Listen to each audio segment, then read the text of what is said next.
आपल्याला सविस्तर पद्धतीने काही गोष्टी सांगितलेल्या आहेत.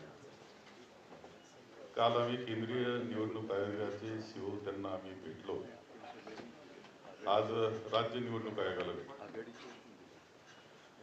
विधानसभेच्या वेळेस ज्या मतदार याद्या होत्या त्याच्यामध्ये प्रचंड दोष होते. आम्ही त्याच कालखंडामध्ये योग्य वेळी योग्य ठिकाणी हे सांगितलं होतं की याच्यामध्ये दोष आहेत, त्याचं काहीही उत्तर आम्हाला आलेलं नाही. निवडणूक झाली त्या दोषासहित झाली.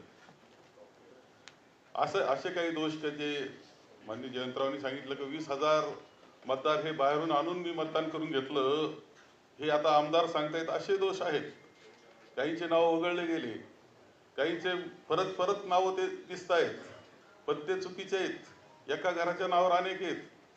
माझं एखादं कॉलेज आहे किंवा माझे कॉलेजचं हॉस्टेल आहे, त्या कॉलेजचे बाहेरून राज्यातून आलेले देशातून आलेले मुलं सुद्धा माझे मतदार.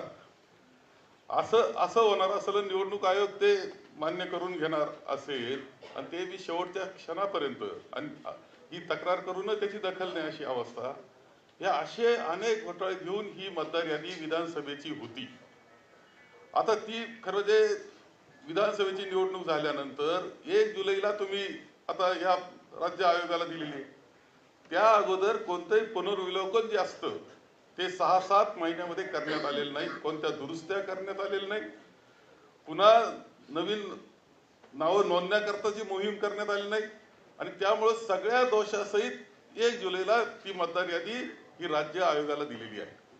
आणि म्हणून आमचं असं इच्छा होती की हे चुकीचं, हे दुरुस्त तुम्ही केलं पाहिजे होतं, केलेलं नाही. ती जबाबदारी केंद्रीय आयोगाची होती, निवडणूक आयोगाची, त्यांनी काहीच केलेलं नाही. आता राज्य निवडणूक आयोग म्हणतो आमची जबाबदारी नाही.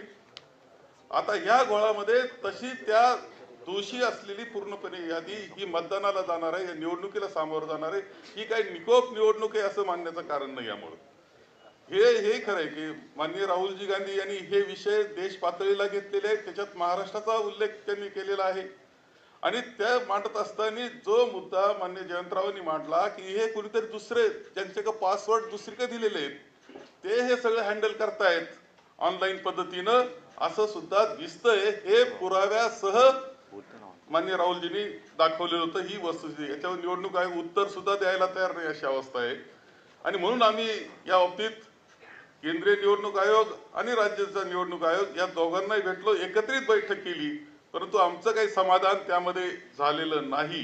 त्यांनी स्पष्टपणे काही उत्तर आम्हाला दिलेलं नाही. ही वस्तुस्थिती आहे.